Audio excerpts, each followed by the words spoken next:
یہ جتنی باطنی صفات ہیں ان کی اللہ کے یہاں بڑی قدر ہے، اور جب انسان اس عادت کے اندر پختہ ہو جاتا ہے تو اس کو کہتے ہیں کہ اس کو فلاں مقام حاصل ہو گیا۔ مثلا کسی شخص کو اللہ تعالیٰ نے دنیا کی ایسی بے رغبتی عطا فرما دی اور بے رغبتی اس کی مزاج کا حصہ بن گئی، اس کی عادت بن گئی، تو کہا جاتا ہے فلاں اللہ والے کو مقام زہد حاصل ہے، یعنی دنیا سے بے رغبتی کا مقام حاصل ہے۔ تو اسی طریقے سے جیسے زہد ایک مقام ہے، تقوی ایک مقام ہے، اور توکل ایک مقام ہے، شکر بھی ایک مقام ہے۔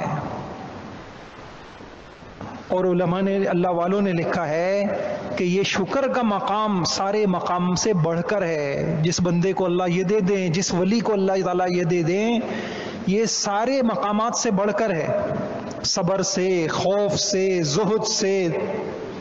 اور اس کی وجہ بھی لکھی۔ وجہ یہ ہے کہ بقیہ جو صفات ہیں وہ مقصود بالذات نہیں ہیں، وہ مقصود بالغیر ہے۔ کیا مطلب؟ کہ یعنی وہ صفات بذات خود مقصود نہیں ہے، اس کی وجہ سے کوئی چیز حاصل کرنا مقصد ہے۔ مثال کے طور پہ علماء نے لکھا کہ صبر، پہلے میں عرض کر دوں کہ صبر کس کو کہتے ہیں۔ تو آپ نے علماء اکرام سے سنا ہوگا کہ صبر تین طرح سے ہوتا ہے۔ ایک صبر ہوتا ہے خواہشات سے صبر، انسان کو اللہ تعالیٰ یہ کیفیت دے دے کہ ناجائز خواہشات پر اسے کنٹرول حاصل ہو جائے، صبر حاصل ہو جائے۔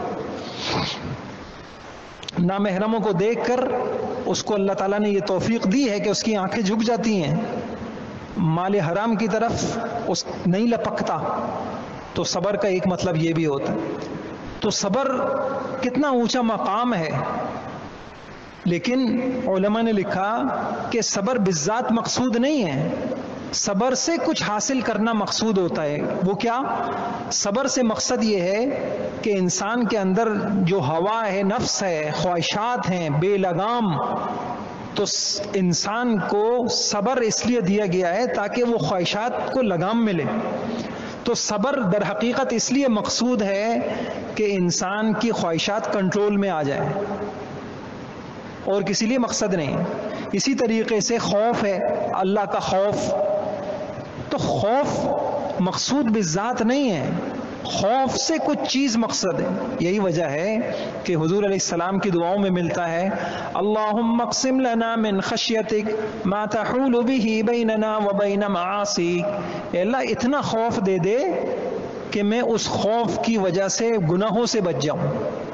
تو خوف اس لیے مقصود ہے، خوف ہوگا تو انسان گناہ سے بچے گا، خوف بذات خود مقصود نہیں ہے۔ اسی طریقے سے دنیا کی بے رغبتی جس کو زہد کہتے ہیں، اللہ والوں کو اللہ تعالیٰ یہ دیتے ہیں زہد، دنیا کی بے رغبتی، یہ بھی بذات خود مقصود نہیں ہے۔ یہ کیوں مقصود ہے؟ یہ اس لیے مقصود ہے کہ انسان جو تعلقات، جو چیزیں انسان کو اللہ سے غافل کرتی ہیں، انسان ان سے بچ جائے۔ مال ہے، اسی لیے آپ دیکھیے قرآن میں کیا ہے، یا ایھا الذین آمنوا لا تلہکم اموالکم ولا اولادکم عن ذکر اللہ، تمہارے مال، تمہاری اولادیں تم کو اللہ کے ذکر سے غافل نہ کریں۔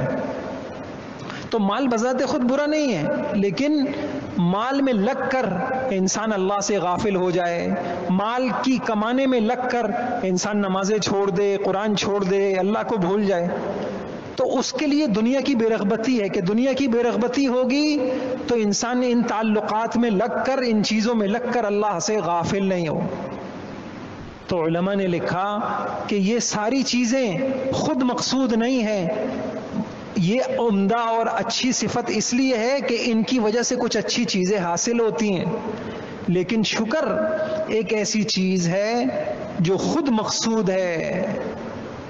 شکر ایک ایسی چیز ہے، یہ نہیں کہ شکر اس لیے مقصود ہے کہ اس سے کچھ حاصل ہوگا، نہیں، شکر خود مقصود ہے۔ یہی وجہ ہے کہ علماء نے لکھا کہ جنت میں کوئی عبادت نہیں ہوگی، جنت میں توبہ نہیں ہے، جنت میں خوف نہیں ہے، جنت میں زہد نہیں ہے، جنت میں صبر نہیں ہے، جنت میں دنیا کی بے رغبتی نہیں ہے، لیکن جنت میں شکر ہے، جنت میں شکر ہے۔ وآخر دعواہم ان الحمد للہ رب العالمین، جنت والوں کی دعا یہ ہوگی الحمدللہ رب العالمین، وہ نعمتیں کھائیں گے اور اللہ کا شکر کریں گے، ان کے سانس سانس سے شکر نکلے گا۔ یہ حدیثیں سنا رہا ہوں میں آپ کو، ان کے سانس سانس سے اللہ کا شکر نکلے گا۔ تو میرے بھائیوں، یہ ہے مقام شکر، اللہ مجھے آپ کو نصیب فرما دے، ہماری اولادوں کو، نسلوں کو اللہ نصیب فرما۔